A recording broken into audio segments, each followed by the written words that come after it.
कहते हैं कि सृष्टि के आरंभ में जब भगवान ब्रह्मा ने मनुष्य की रचना की, तब उन्हें यह चिंता हुई कि मनुष्य अपने कर्मों का लेखा जोखा कौन रखेगा, पाप और पुण्य के बिना संसार में न्याय कैसे रहेगा। तब ब्रह्मा जी ने अपने मन से एक दिव्य पुरुष की उत्पत्ति की, जिनका नाम रखा गया चित्रगुप्त। चित्रगुप्त जी को यह अद्भुत वरदान मिला कि वे प्रत्येक जीव के कर्मों को लिपिबद्ध करेंगे। किसी का भी पाप या पुण्य उनसे छिप नहीं सकेगा।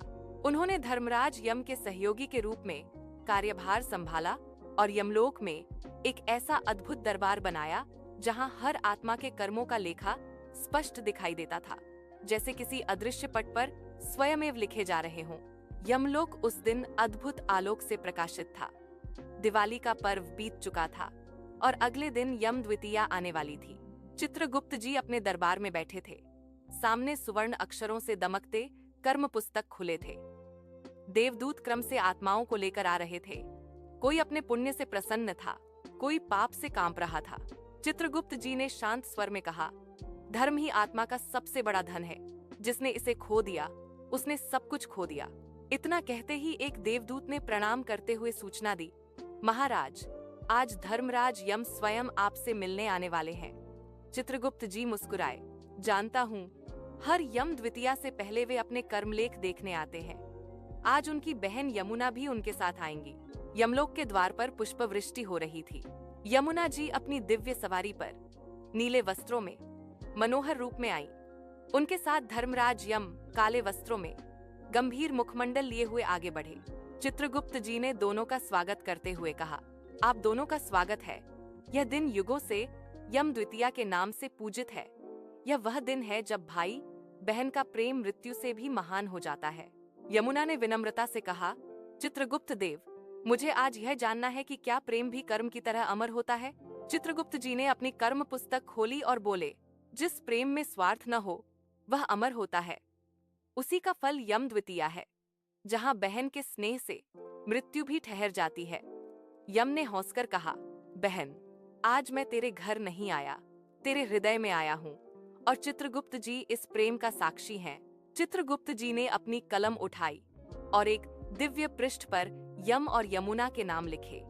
वह अक्षर स्वर्ण से चमकने लगे। उन्होंने कहा, यम द्वितीया का अर्थ केवल भाई बहन का मिलन नहीं, बल्कि कर्म और प्रेम का संतुलन है। यम मृत्यु का प्रतीक है, यमुना जीवन का प्रवाह। दोनों जब मिलते हैं तो जीवन और मृत्यु के बीच संतुलन स्थापित होता है। यमुना ने कहा, तो क्या हर प्राणी के जीवन में भी यह संतुलन होता है? चित्रगुप्त जी बोले, हाँ, हर आत्मा के भीतर एक यम और एक यमुना है। एक न्याय करता है, दूसरा दया। जब ये दोनों मिलते हैं तो मनुष्य पूर्ण बनता है।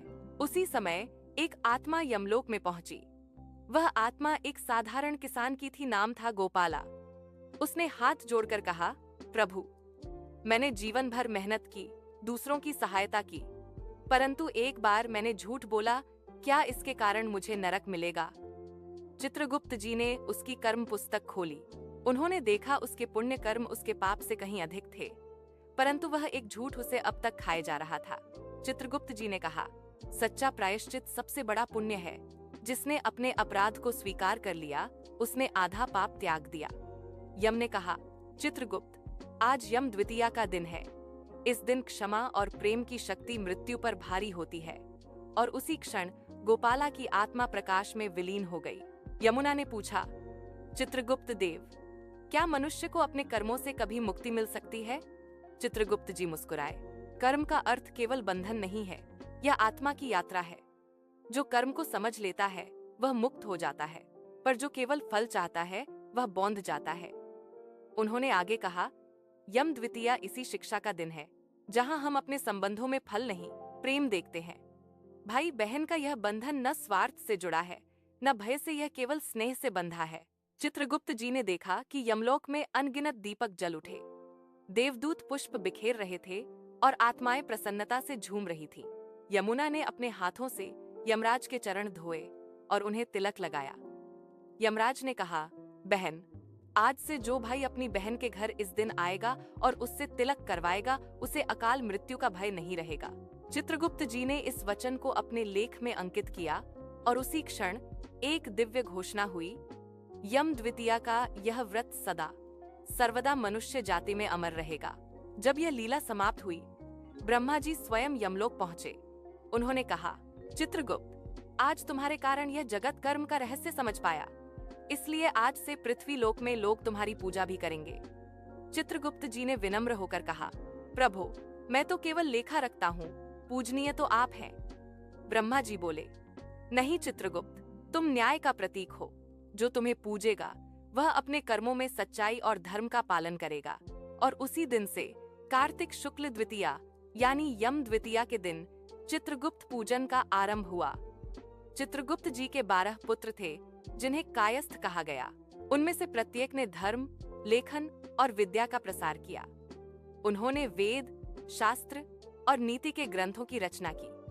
ब्रह्मा जी ने उन्हें वरदान दिया, जब तक धरती पर कलम और लेखन जीवित रहेंगे, तब तक तुम्हारा नाम अमर रहेगा। चित्रगुप्त जी ने अपने पुत्रों से कहा, संतानों, सदा सत्य का लेखा रखना, कभी किसी के पाप को भय से मत छिपाना और न ही किसी के पुण्य को अहंकार से घटाना। यम द्वितीया की रात, जब यम और यमुना विदा हो चुके थे, चित्रगुप्त जी अकेले बैठे अपने पृष्ठों को देख रहे थे। उन्होंने कहा, कितना विचित्र है यह संसार। मनुष्य अपने कर्मों को भूल जाता है, पर मैं उन्हें भूल नहीं सकता। एक देवदूत ने पूछा, प्रभु, क्या आपको कभी थकान नहीं होती? चित्रगुप्त जी ने उत्तर दिया, थकान तब होती जब मैं न्याय के लिए नहीं, भय के लिए लेखा रखता। पर मेरा कार्य न्याय है और न्याय सदा जागृत रहता है। अगले दिन ब्रह्मा जी ने चित्रगुप्त जी को वरदान दिया, तुम्हारा नाम सदा सर्वदा मनुष्यों के हृदय में अंकित रहेगा। जो मनुष्य यम द्वितीया के दिन तुम्हारा पूजन करेगा, उसके जीवन में सत्य, विद्या और धर्म की ज्योति कभी नहीं बुझेगी। चित्रगुप्त जी ने विनम्र होकर कहा, प्रभु, मेरी यही प्रार्थना है कि मनुष्य कर्म से न डरे, बल्कि उसे समझे, क्योंकि कर्म ही सृष्टि की आत्मा है। आज भी जब कार्तिक शुक्ल द्वितीया का दिन आता है, लोग अपने भाई को तिलक लगाते हैं और चित्रगुप्त जी की पूजा करते हैं। कायस्थ समाज अपनी कलम और दवात से उन्हें नमन करता है और कहते हैं कि उस दिन चित्रगुप्त जी स्वयं अपनी दिव्य पुस्तक बंद कर थोड़ी देर के लिए मुस्कुराते हैं, क्योंकि वह दिन है प्रेम, क्षमा और न्याय का उत्सव। चित्रगुप्त जी की यह कथा केवल पूजा की परंपरा नहीं, बल्कि यह याद दिलाती है कि हर मनुष्य अपने कर्मों का स्वयं लेखक है। और यम द्वितीया यह सिखाती है कि जहाँ प्रेम और सत्य है, वहाँ मृत्यु भी हार जाती है।